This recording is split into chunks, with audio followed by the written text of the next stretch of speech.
Carnival, they got to cruise in 2021, right? I mean, that's the foregone conclusion. If there's no Carnival cruises in 2021, then they're gonna go bankrupt, right? That may not be true. Interesting financial data released by Carnival Corporation today suggests something else, and it's kind of shocking. Let's talk about it.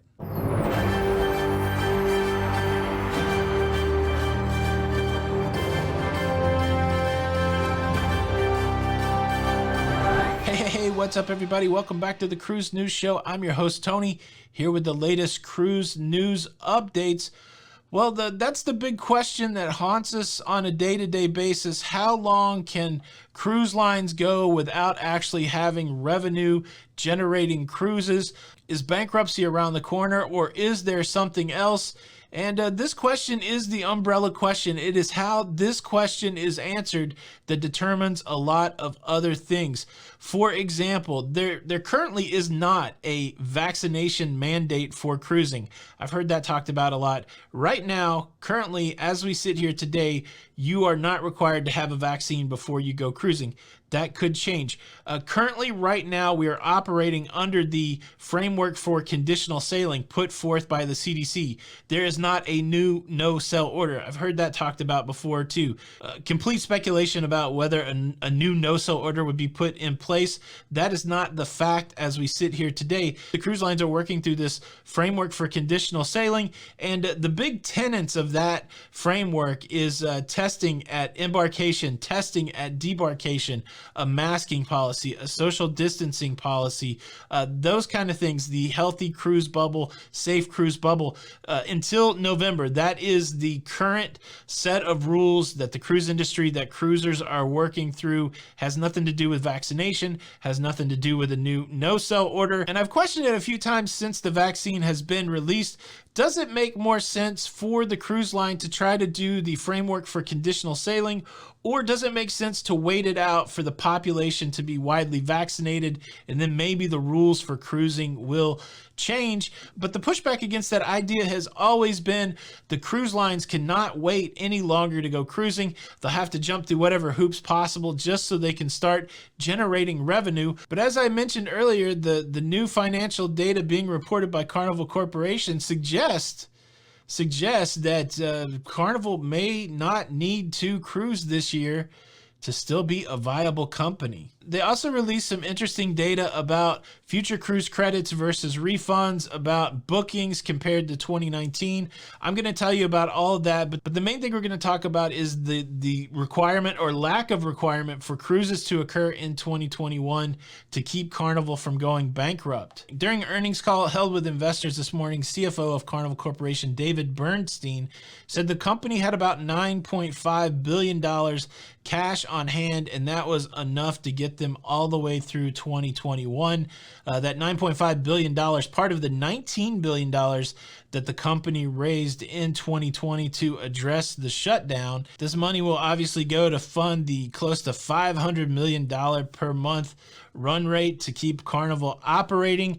They do expect that number to increase from 500 million. They do expect that run rate to increase on a month-by-month basis as more ships enter into the framework for conditional sailing. But interestingly, they also noted the uncertainty with that framework, the uncertainty of the changing health protocol dynamic with things that are changing in the environment. You get the sense of some of the rhetoric in the earnings call almost gives the illusion that the company is being mindful of how things may change with the vaccine. So I'm not 100% saying that the vaccine is changing Carnival's approach to what they will do in 2021, but I do believe that it is playing a bit of a factor in the decision-making process there. So me personally, if I jump back to November 2020 before the vaccine announcements, my mind, I'm thinking these cruise lines, they have to get in there, they have to do whatever it takes under the CDC's guidelines to get sailing again, or they're going to run out of money.